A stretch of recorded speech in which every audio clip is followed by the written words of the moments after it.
My name is Brad Barbeau. I am the Executive Director of the Institute for Innovation and Economic Development here at Cal State Monterey Bay in the College of Business. The IIED is a leading entrepreneurship institute serving the Monterey Bay region. Our job is to help regional entrepreneurs, students, and community members turn their business ideas into successful startup companies. I want to welcome everyone to CSU Monterey Bay. We here are about extraordinary opportunity for everyone, and this forum is about that commitment.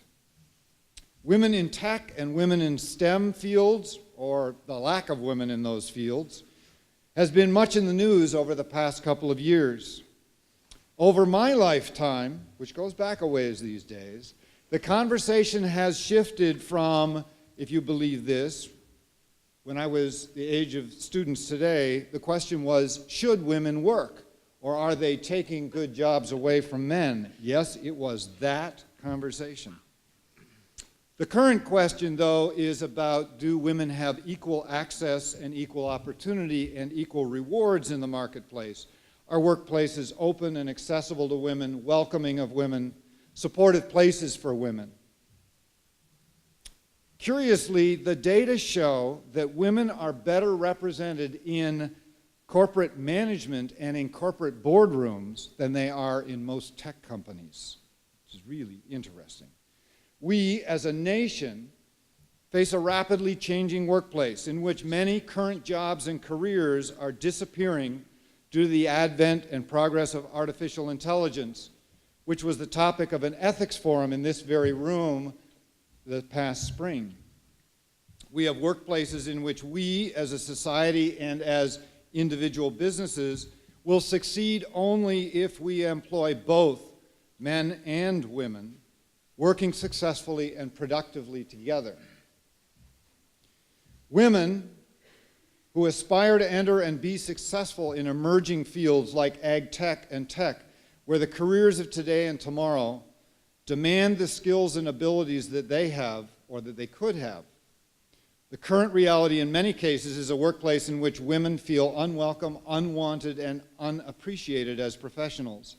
The current reality is that women are not entering the STEM fields, science, technology, engineering, and mathematics, and tech careers at high enough rates.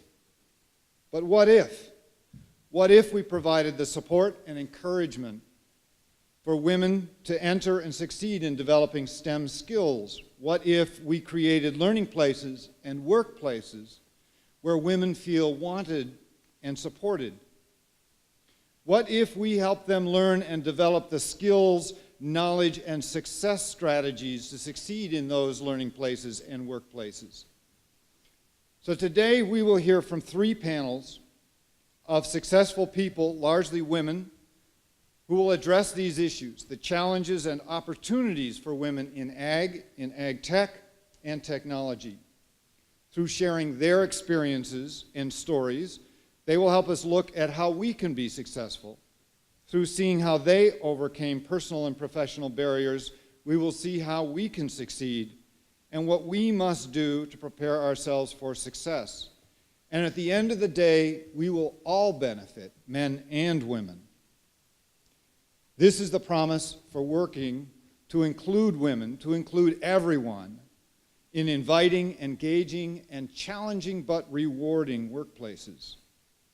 Our first panel will address AgTech, the development and application of technology to agricultural production and distribution. This is the marriage of tech with another field that has been historically challenging for women, agricultural production and distribution. Our second panel will address agriculture itself. Ag is changing.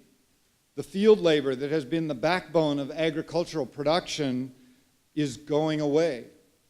And this process is likely to increase rapidly in the coming years. The new jobs in ag are going to require much greater technological skills.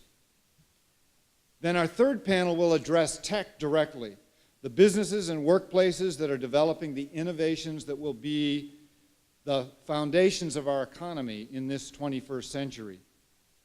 Each of our panels will be moderated by an experienced and insightful moderator The AgTech panel will be moderated by Sarah Eisenberg, founder and editor-in-chief of Tech Beat Santa Cruz, the go-to source for all things tech in the Monterey Bay region. The Ag panel will be ably moderated by Amy Wu, one of the chief organizers of this forum. Amy is a longtime journalist from this area who has done wonderful work on women in ag and women in tech. Finally, the tech panel will be moderated by our own Dr. Bood Su, chair of the CSUMB School of Computing and Design. Let me take just a moment to, whoops, that's me, thank our sponsors, and of course, we have to thank Monty. Sponsors from Farms to Incubators, Herscript, Pizzoni Farms, who have provided, if you all stick around to the end, we have wine at the end, and it's Pizzoni wine, which is fabulous wine. Santa Cruz Tech Pete, of course, the Institute for Innovation and Economic Development, the City of Salinas, which is a huge supporter of many things we do, and California State University, Monterey Bay, of course. So to open our forum, I would like to welcome to the podium our special keynote speaker, Luis Alejo. Mr. Alejo is the chair of the Monterey County Board of Supervisors. There we go. He previously served as a state assembly member for the 30th District and as mayor of his hometown, Watsonville. Please give a warm welcome to Mr. Luis Alejo.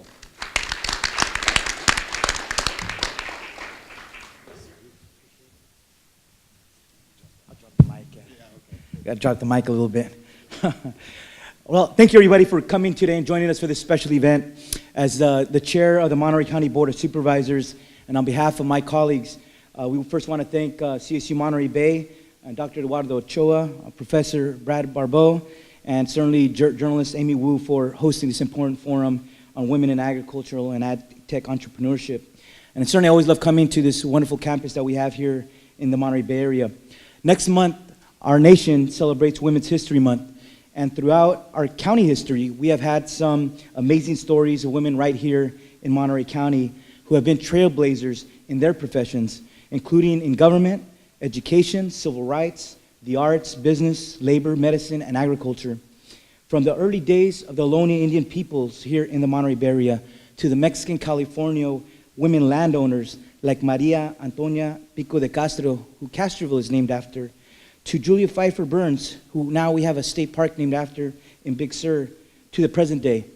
These histories continue to be made and shaped today with some of the stories and perspectives that you will hear today. I'm so proud to represent Monterey County because we live in one of the most beautiful places on earth.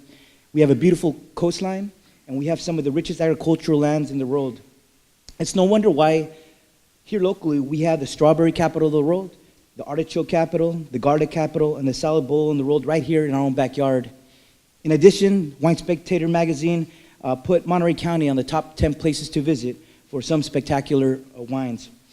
But agriculture is possible not only by the pioneers and the leaders in the industries, it's also not just the amazing and cutting-edge technologies that continue to evolve to solve the latest challenges in agriculture and pest, soil, and water management, but it's also the amazing and dedicated workforce, the farm worker men and women who labor so hard out in those fields, making an honest living and trying to give their families a better life right here in California. Today, many of them are Latino, but in the past, here in the Monterey Bay area, it was also Italians, Swiss, Irish, Croatian. It was also the Filipinos, the Japanese, Chinese, and African Americans who did the same hard work out in those fields. You see, when you go back just a generation or two, many local families soon realize that we have so much more in common than we have differences, that our families did the same work out in the fields under that hot sun, and that they shared common dreams and aspirations for their families and their children.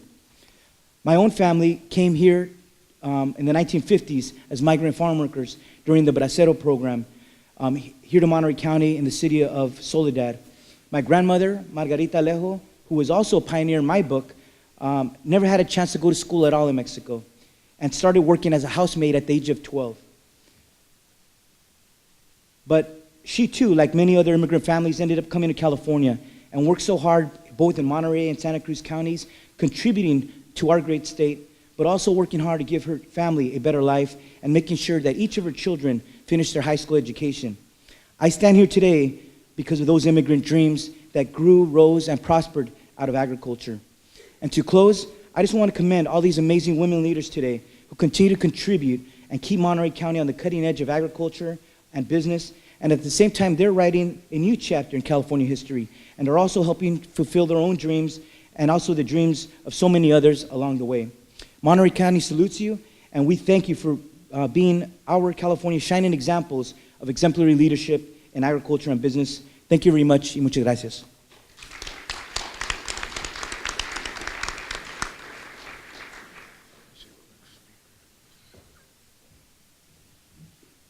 Thank you very much, Luis. That was wonderful. All right, so our first panel, talking about where are all the women in ag tech? Our panel moderator is Sarah Eisenberg. She's the founder, publisher, and editor-in-chief of Santa Cruz Tech Beat.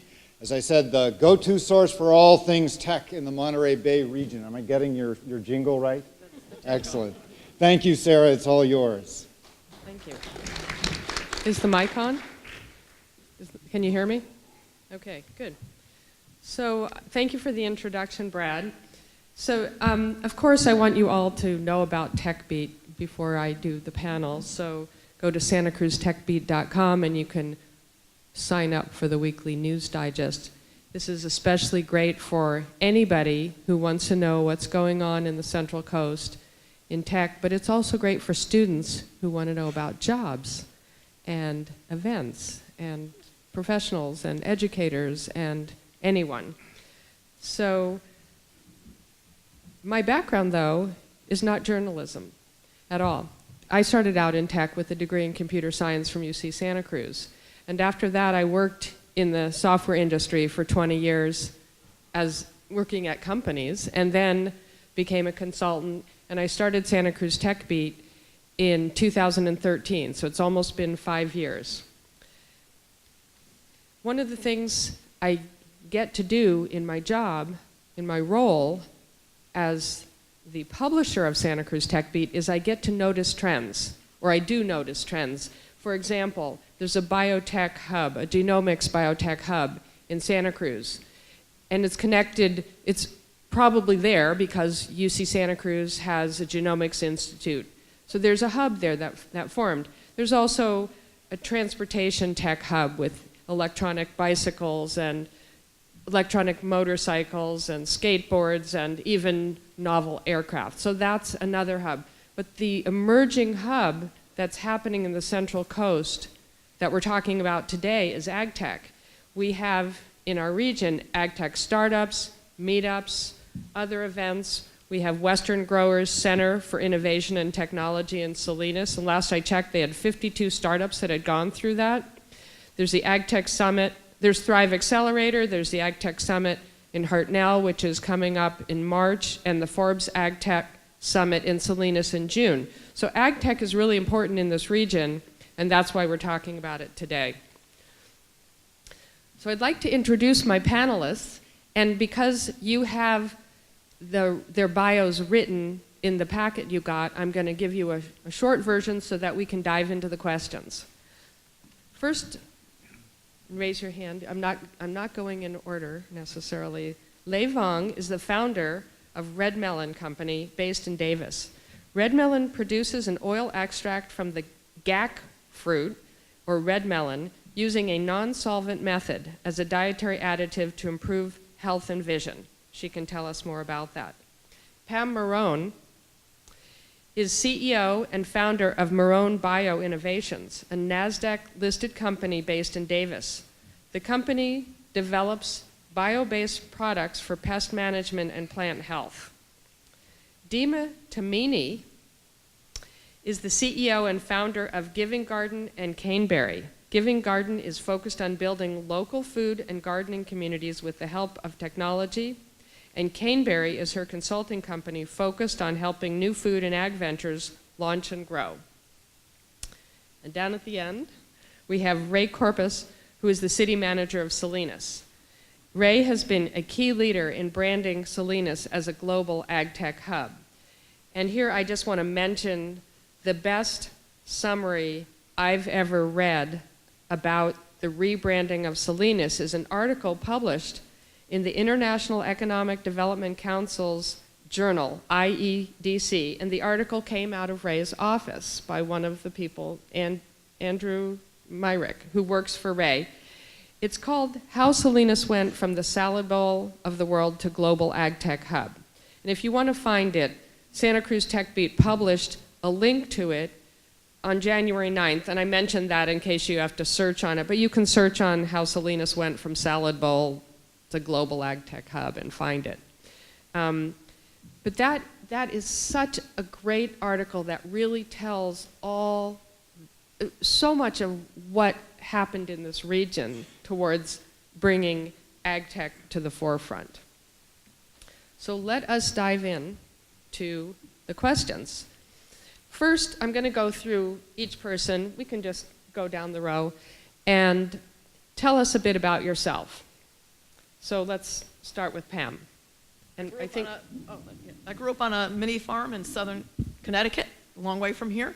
But I got interested in bugs, in entomology. I am an entomologist by training. I have a bachelor's and PhD in entomology. Interested in bugs when the gypsy moth caterpillars came through the woods and devastated the trees, and my father sprayed a toxic chemical on the prize dogwood tree out the kitchen window and killed the caterpillars, but also killed the bees and the lady beetles and the lacewings. And my mother had a fit and chastised him and said, "You will never do that again. We're supposed to be organic here." And he didn't do it again, so he went to the farm store, and found the first ever biological product for controlling pests called BT. And he sprayed it, and I said, "So Dad," I was probably about 10 at the time, "how did it work?" He says, "Well, it makes your mother happy. It's good for the environment, but I don't know if it worked." That is the story of my career, developing products that do work for farmers and offer value to farmers, but it's been a tough challenge.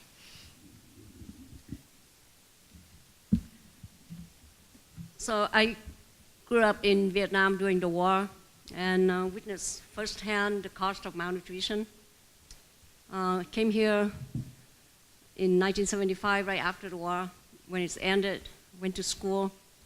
I was always good in technology, so at first I became computer scientist, working in the field for about 20 years. And when I decided to go back to school, I thought I want to learn something different so I can make a difference in the life of children and women in developing countries. So I know when I grew up, most of my friends who was not so privileged, smaller, they get sick more. So my dissertation was to find a solution for the problem of malnutrition of children, and that's where the Red Melon Company started. Hi there, everyone. So my background has been actually in consumer technology. I worked at Xbox up in Seattle, which is where I'm from, for Microsoft, and then what brought me down to California was to work for YouTube at Google, and then I worked in startups after that. But I've always been really interested in food tech and ag tech. About 3 years ago, I moved to Davis, and I was still doing the commute down to Silicon Valley, but always wanted to get connected to ag tech and food tech and to start my own company. I entered a hackathon called Apps for Ag up in Davis, put on by University of California. And I actually met two of my co-founders there and decided to actually start a company I'd been thinking about for a long time called Giving Garden.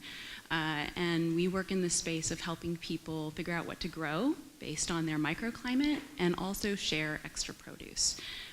So that's been what I've been working on for the last year, and we're excited to do a bigger launch this spring. Sorry.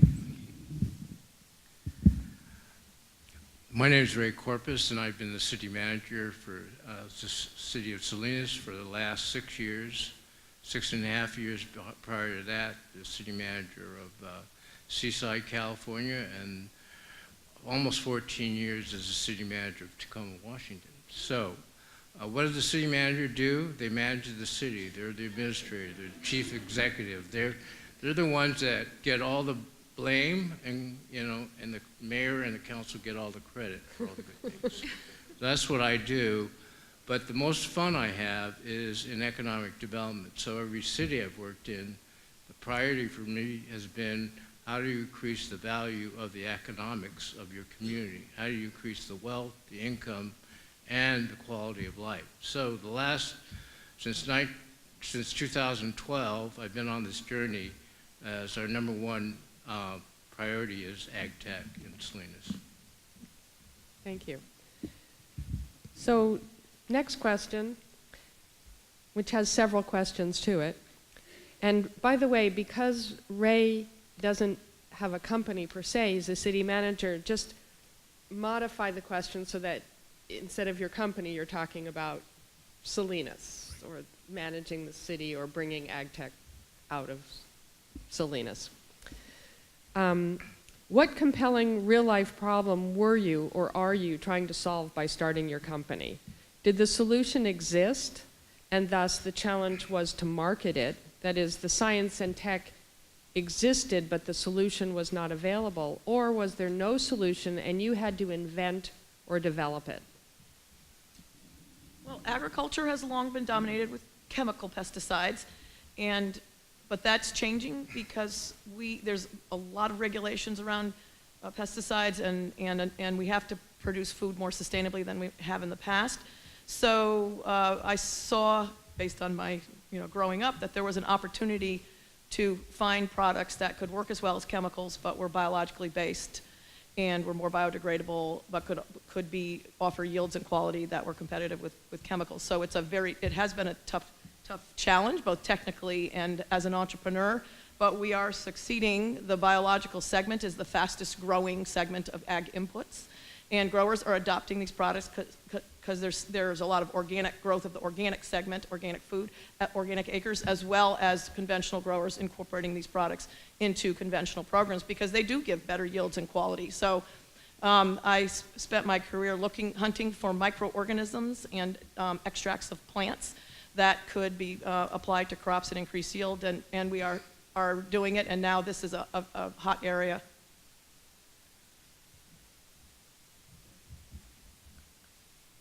I guess the problem of malnutrition is not obvious in this country. It seems like we have more food than what we can do with it.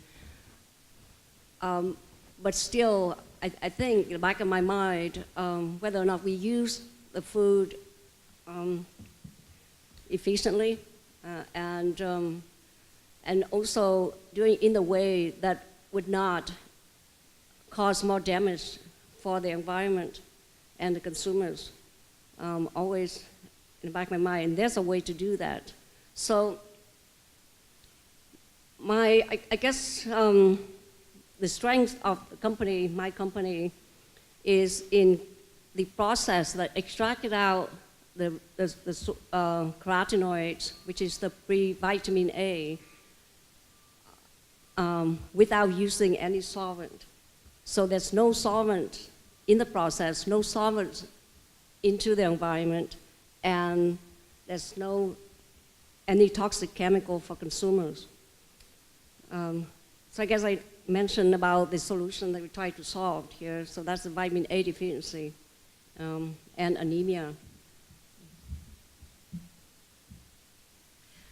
So actually, Giving Garden came out of an experience that I had myself when I had the opportunity to actually have a garden for the first time in Davis. When I got the garden, my first initial thing to do was, check my phone and try to figure out what I'm supposed to put in the ground and when. And my experience was pretty horrible. If I did the search engine query, I'd get a whole bunch of links. Half of them were relevant to my area, half of them were not. It was hard to know which ones were accurate. A lot of them didn't really talk about my particular microclimate. The best information I was able to get was actually from just my neighbors, just asking them.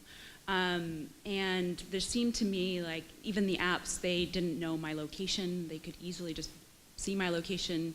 Instead of asking me what my plant zone or my gardening zone was, it should know it.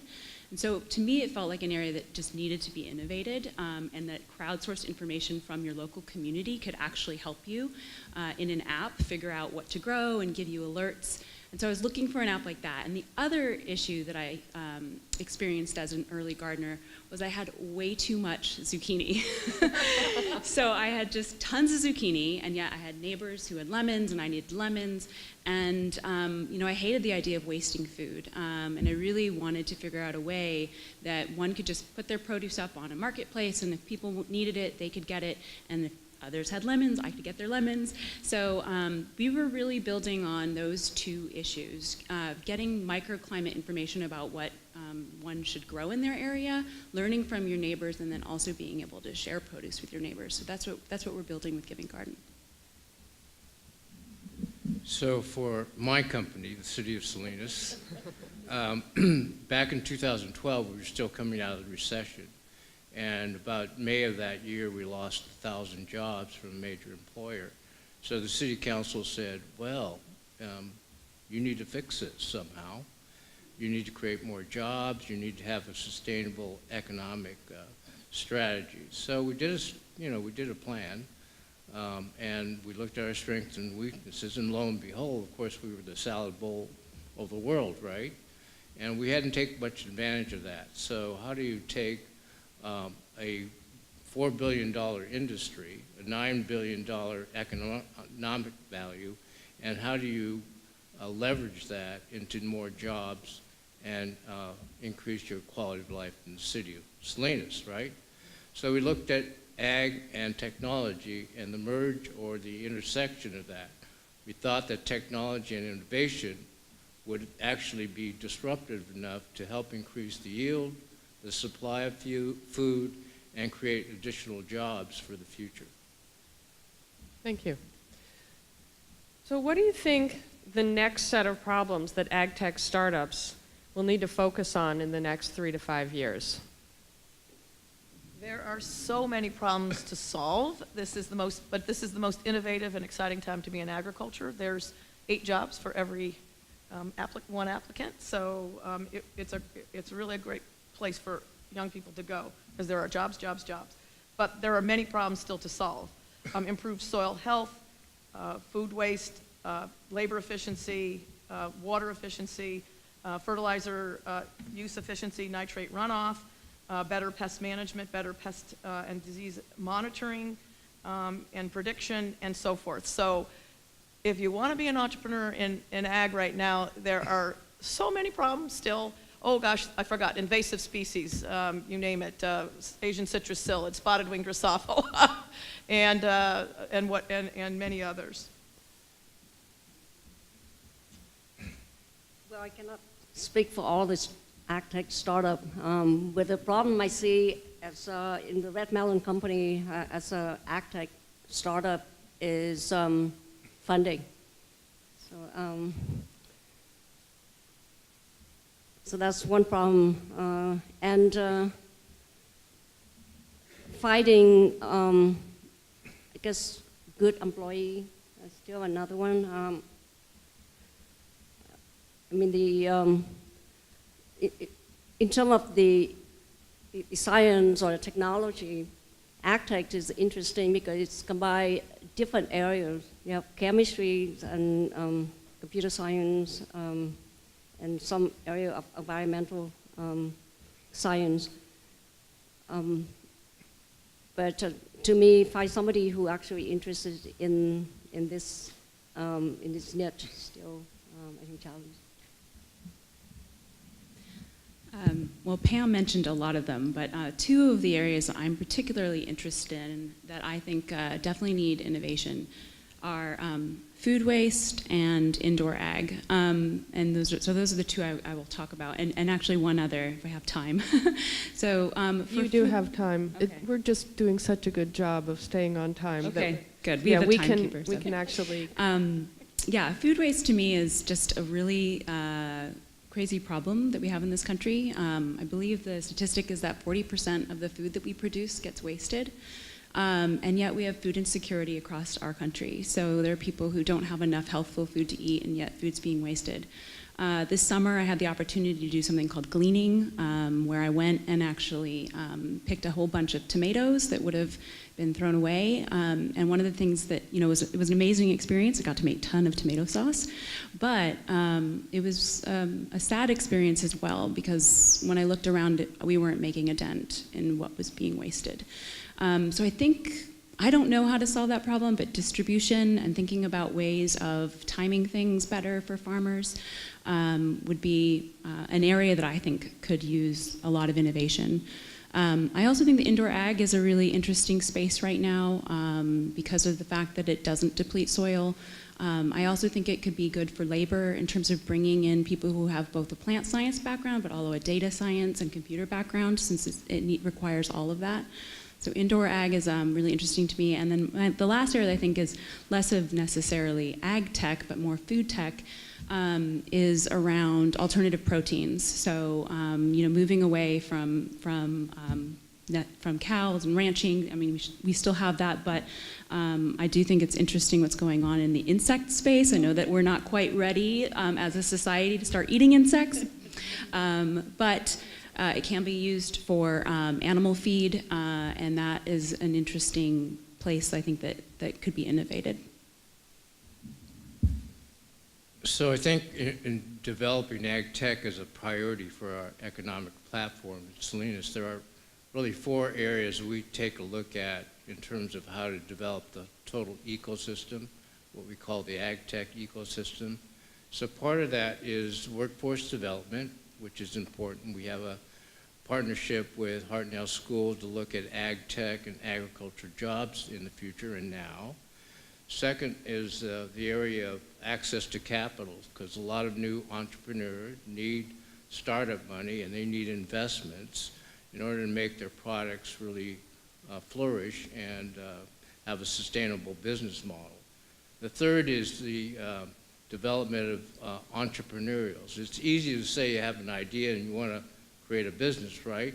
There's lots of detail to that in making the business successful and then scaling that up to even larger, smaller and medium size, and maybe some corporate businesses.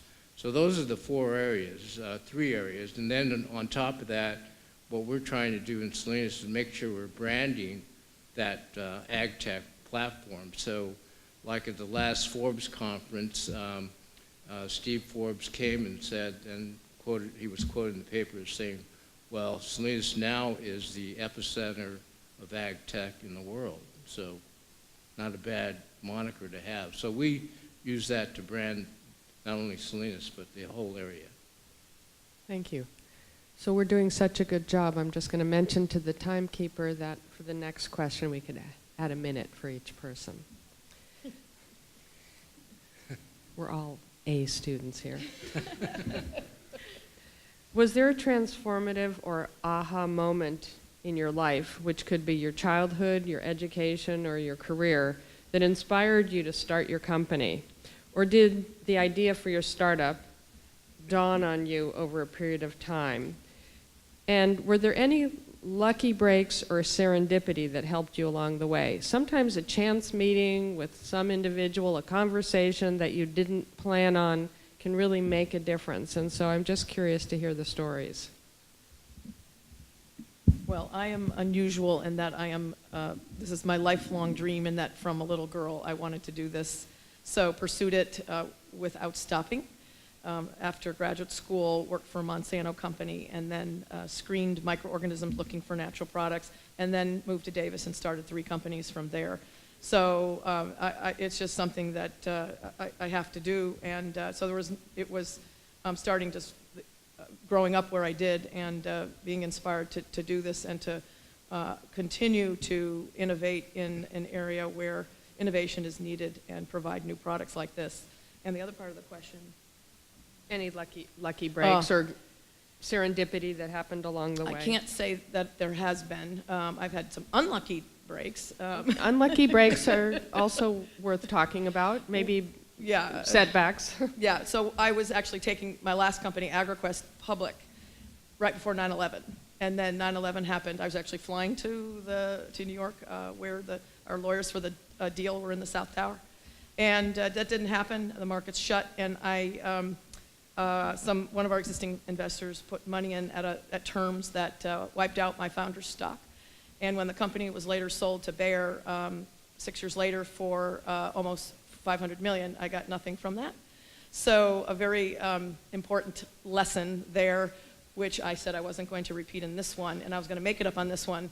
But this one went public in 2013. In 2014, we discovered, our customer made us aware of a side deal that was done by our former head of sales, and that was not declared to the auditors, which is a very bad thing if you're a public company. This led to a massive investigation and restatement, SEC investigation, and arrest of this individual, and almost took the company down. But the lesson here is that because I believe so passionately in the group of employees that were the survivors, I had to downsize the employees by about half, because of the passion for the vision and the mission of the company, and getting through this we did, and are here to live another day stronger than ever, and creating new products. And so resilience, passion, and determination are really important characteristics of being an entrepreneur.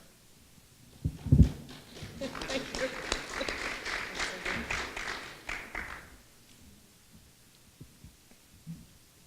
Yeah, I cannot agree more with Pam. It's very important. Same as Pam, I always want to own my own company. I guess working for another company is not an option for me. I also have unlucky break, and the good thing come out is we became good friends. So I started another company before the veteran company called Vitalis Science, and to bring out a new technology using C14 to trace new compound in humans earlier, so that drug compound can be a drug for humans be safe, because it tests in human.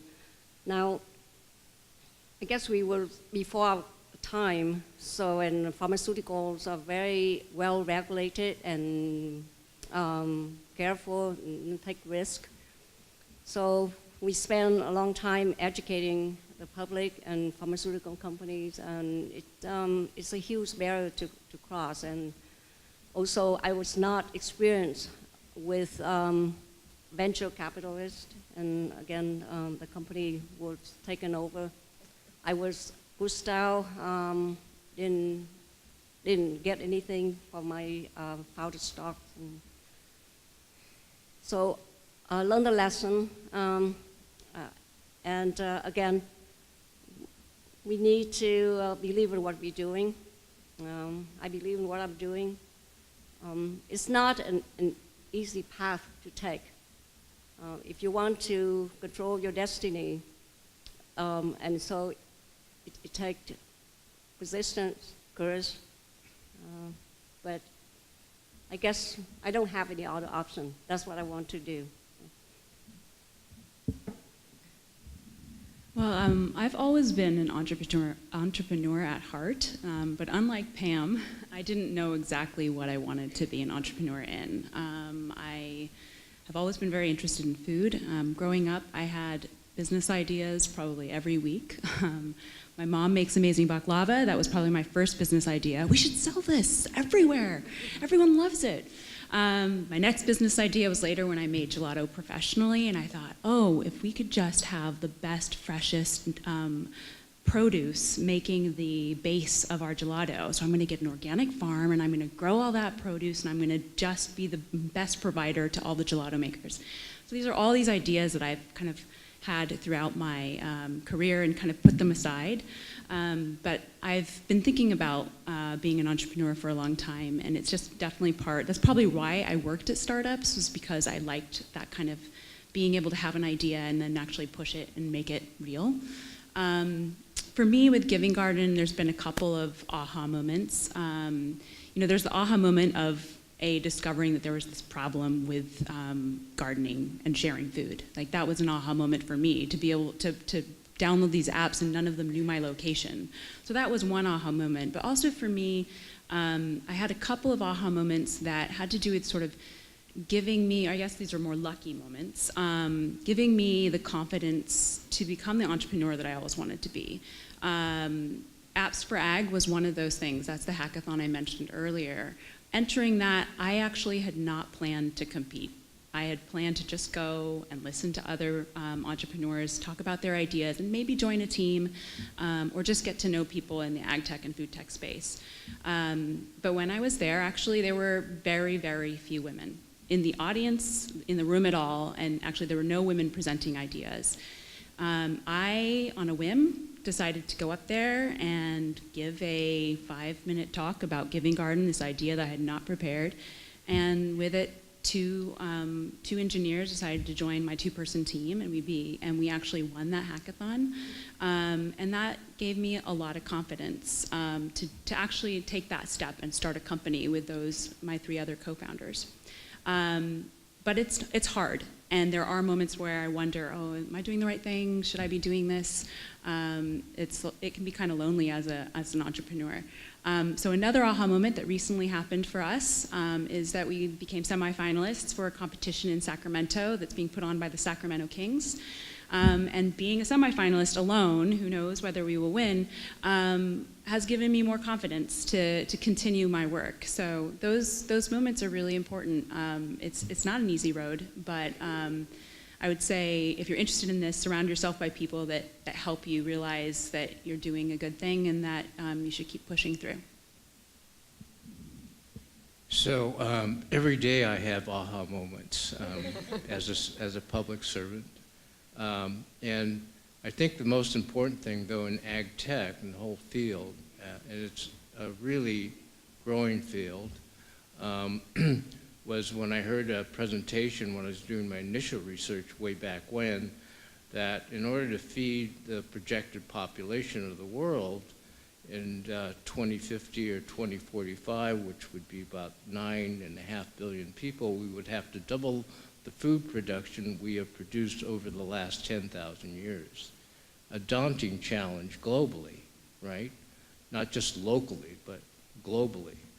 So it kind of gave me a big clue about why we needed to do something about intersecting agriculture that produces a very important product for all of us daily, right?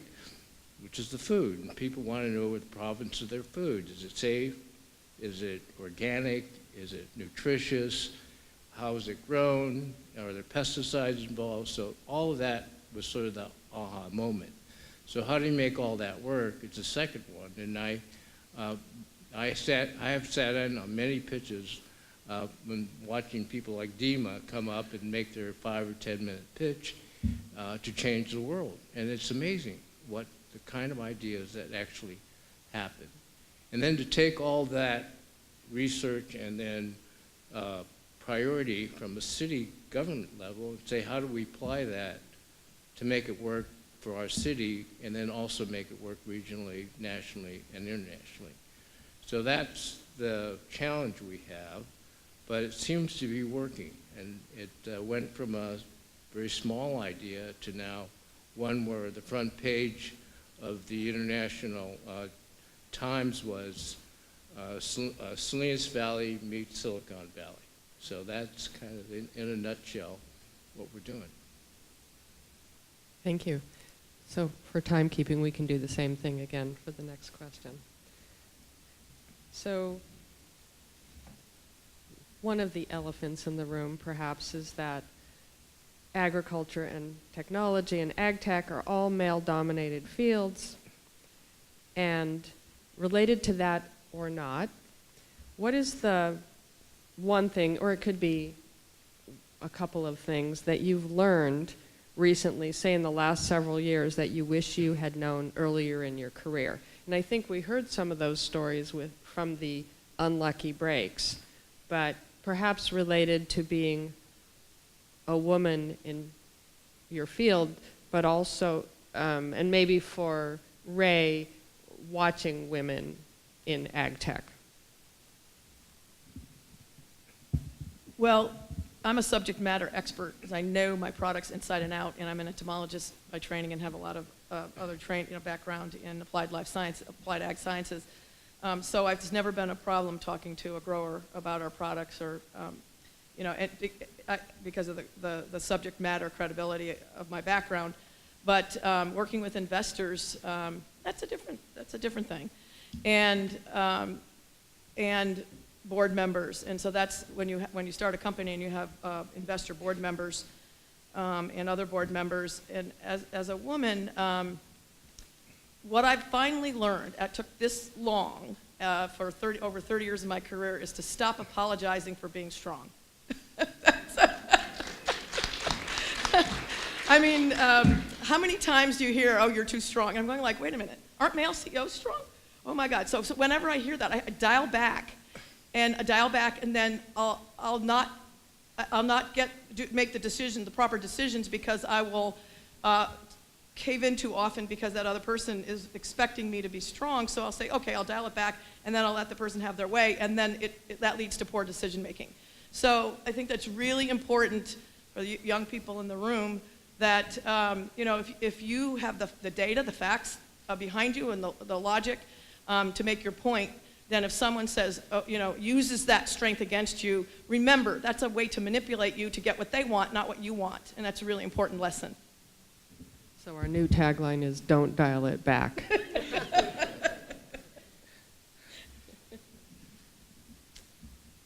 I got a double whammy because I'm a woman, and I guess an Asian woman. So the expectation of an Asian woman, as I grew up in Vietnam, was supposed to be more subservient. So when I entered grad school, I think I had to say I'm quite good. But when the chair, when I got a huge grant for the department, and the chair confronted me and thought that I mingled the money from the department, and later on I proved that I did not. And I heard someone saying that, "Lei, you're supposed to be more subservient. You would not have any problem."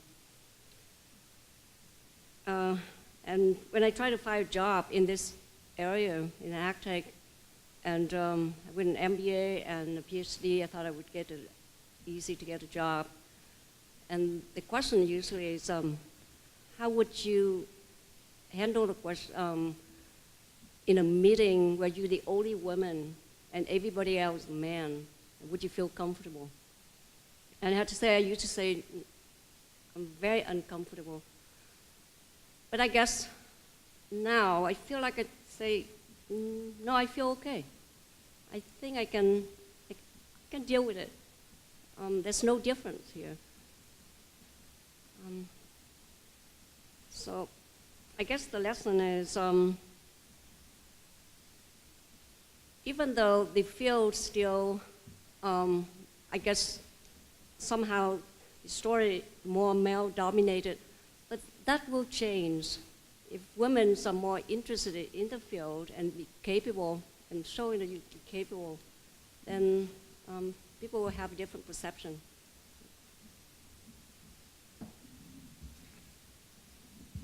Okay. Let's see here. Let's see. I think if I had the opportunity to go back and tell myself something when I was younger in my career, probably one of the things I would tell myself is to start earlier, start my own thing earlier.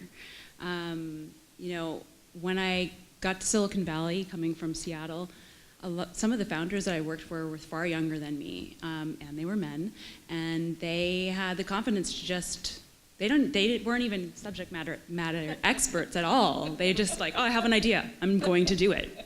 And it was like, okay. And I had this standard that I had to know everything. I had to be so prepared. And there's a lot of stuff written about this. A lot of women want to have everything on the job requirements checked off, and men will apply for the job even if they've only got a couple of them checked off. And I felt that way about starting my own company. Do I have everything checked off? Have I met all the right people? Do I know how to speak about this? is my public speaking good enough? I had all these lists of things that held me back from doing it earlier. So I think the advice I would give my younger self is just go for it, you know? The people who are going for it don't know every single thing. They're also getting a lot of help from other people. So that's another thing, is get help from other people. You don't have to do it all yourself.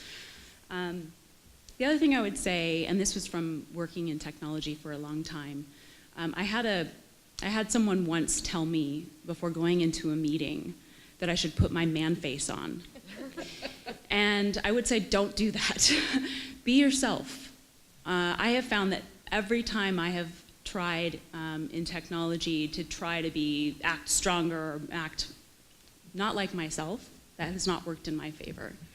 Be yourself, but also voice your opinion. At my last job, I had some junior people on my team who, that was a real struggle for them, women on my team. It was a real struggle for them to voice their opinions, and that was something I actually worked with them on. So I would say, seek mentors if that's an area that's hard for you, because if you're not speaking up, then things aren't going to change. So be yourself, but then also push yourself to actually say what you're thinking. So I mentioned a few programs. So when you look at the whole issue of gender, and I look at it as a continuum, because we in the city of Salinas have noticed that there, in order to develop this whole AgTech ecosystem, you really have to start from almost the beginning. So we even have a program for youths, 8 years old to 14-year-olds, to develop, to understand code, a different language, right? If you can code, you can speak a different language, and you can operate pretty much in the world today on a lot of different fronts. So they're learning, but the fact is there are actually more young ladies in that program than there are men. We also fund a program called Digital Nest, which was started out of Watsonville. And we have one at our Cesar Chavez Library. This is to prepare people 14 to 24 to be very robust, knowledgeable about all phases of tech. And some of these folks have started their own companies. Well, there's slightly more women in that program than there are men. And then we also sponsor and developed a program called Thrive. This is an international program. Some of you are aware of it. We partner with Silicon Valley Global. And there were 200 companies last year participated. And this year will be in the 4th cohort. So I've been a judge, if you will, in those companies. So when you look at sort of the lens about who's making the pitches and who they are and where they're from, these 200 companies around the world, 2 of the best presentations and 2 of the most successful founders of entrepreneurial companies happen to be women. And I was part of being able to judge that, and in a room that was mainly male-dominated judges. So one of the women is in biopeptides, and she got a grant. She won the Thrive Foundation, I think, in 2015. Dr. Nora Caldi, and one of her first contributions came from U2's Bono. So she has raised about $30 million in the last 2 years. The other is a company called Trace Genomics, which is now located in Salinas, who's started by 2 women, one from graduated from Stanford and the other one from Berkeley. I'm going to take 10 more seconds. And they have now gone through the Thrive program. They were winners last year. And now they went from 2 people. They have about 16 people. They have their own office in downtown Salinas. And they're into genomics, you know, looking at soil, condition of soil. So they're very successful. Those are the 2 most successful companies I know of that I was proud to be part of the the judge and saying, that's the winner. And it can happen. Great. So we've collected some questions on these cards from the audience, and I think some of them were written before we got to our last question about gender. But what's nice is some of them are for specific people here. So Ray, I'll start with you since we're focused right now. What are some steps Salinas is taking for food waste management? Well, we are working with a number of companies. There have been a number of challenges in areas where you can actually look at increases in new technology and innovation. And we tend to look at 3 areas: water, energy, and waste. I mentioned a company before that's promoting these biopeptides. So you look at, that's from food waste that they're developing these products from. So we're also trying to make sure that the cycle of what you produce gets totally recycled. That's the 100% goal we have. Not because it's required by the state, because it's the right thing to do for us.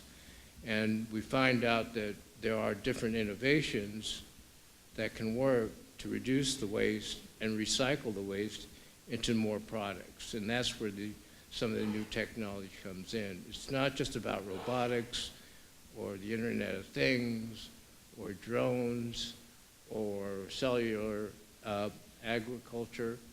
It's about precision and smart farming. What do you do with the whole cycle? Great. Thank you. The next question's for Dima. How do you define indoor ag? As in, is this urban ag? Okay, good question. So I would define indoor ag as a controlled environment agriculture. So that could happen indoors in a vertical setting. It can also happen in a setting where it's horizontal and peri-urban, meaning like in greenhouses. But essentially, it's when you're controlling every input into the plant. And in many cases, you don't need soil. And there's a lot of times technology involved to figure out exactly the amount of nutrients to put in there and exactly the amount of water so that you can really control those inputs. That's what I'm usually referring to when I refer to indoor ag. A lot of people use the term vertical farming, but I don't think that's quite inclusive of what can happen within greenhouses and in peri-urban horizontal settings. Thank you. Here's one that we haven't addressed yet, and I'm not sure that this panel can, but I'll toss it out there and see who wants to take it. Where are all the women creating technology and software to exist in the growing cannabis ag industry in this region? Anybody have any insight into that? I do happen to be in the cannabis because growers beat down our door wanting solutions to replace toxic chemicals to spray for powdery mildew and mites on cannabis. So I was dragged into it, and we are providing support to growers for that because we do believe that replacing toxic chemicals that people could eat or smoke is a good thing. And there are more women in cannabis than I've seen in traditional ag. And so why do you think that is? Why is it? That's a very good question. Maybe because it's new and, well, there's a lot of money to be made. It's new and there's just so many possibilities right now with so many states going both recreational and medical. So it's a new frontier. And I think it attracts younger people too. I know. I had a UC Davis Graduate School of Management team look at the cannabis market for inputs like pesticides and fertilizers, and the young people flock to that team.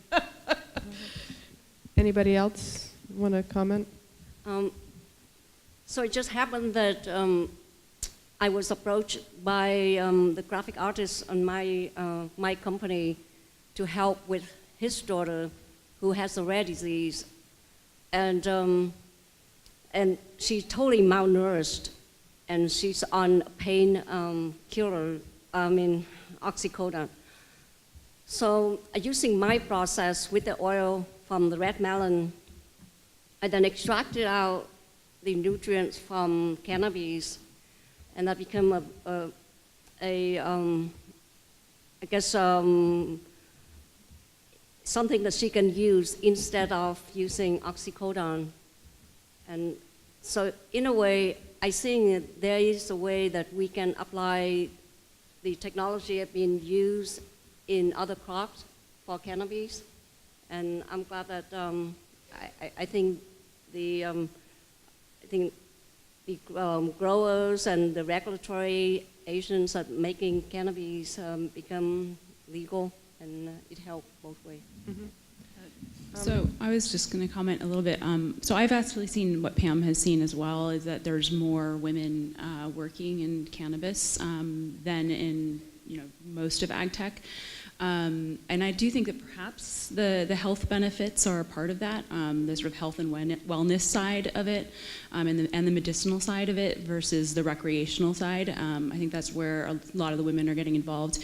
But I've been reading some sort of things that are a little concerning to me, where now that investors are starting to get into this, the money is going more to men. And these women who were kind of at the forefront pushing things forward when it was actually much more dangerous for them to do so, are not getting the money that's now going to these male entrepreneurs.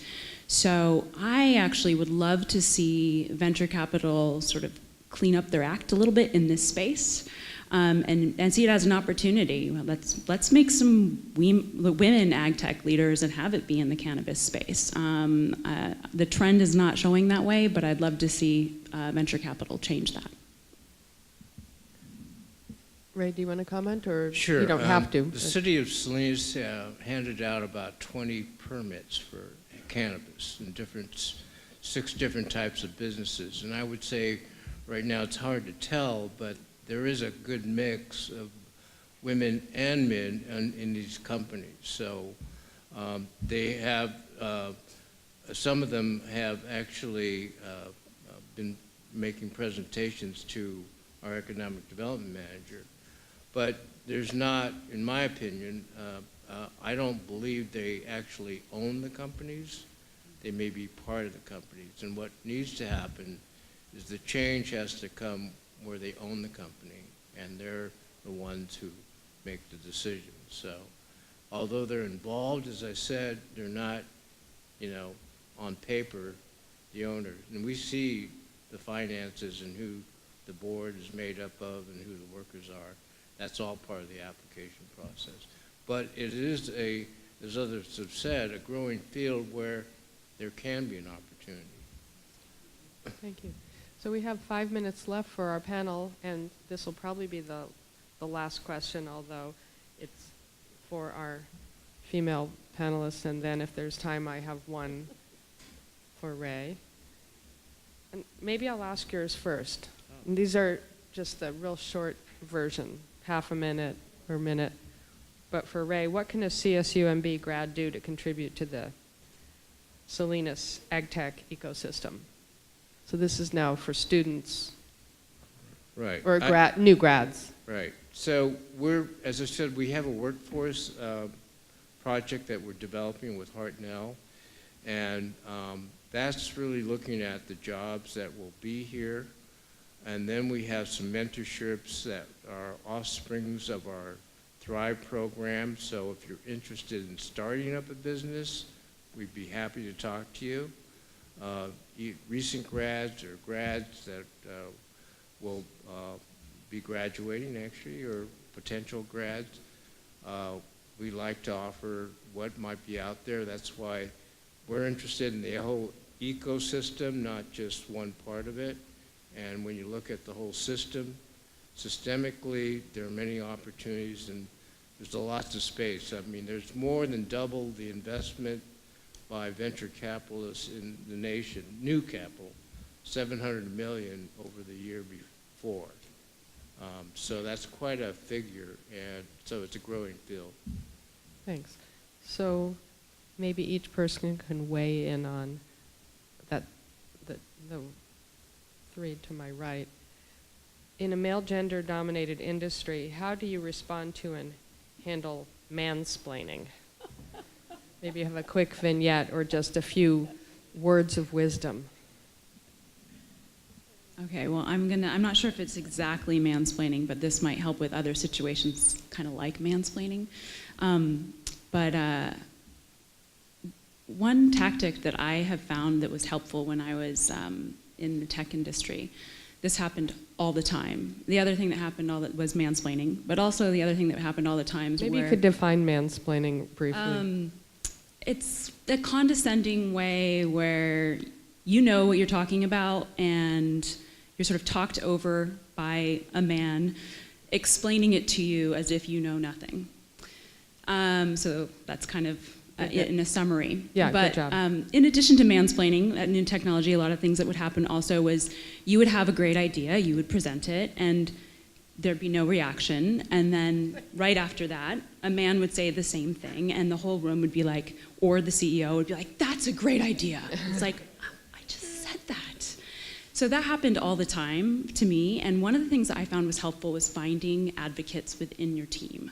Other women and even other men. Sometimes the men were the best advocates. They would say, actually, you know,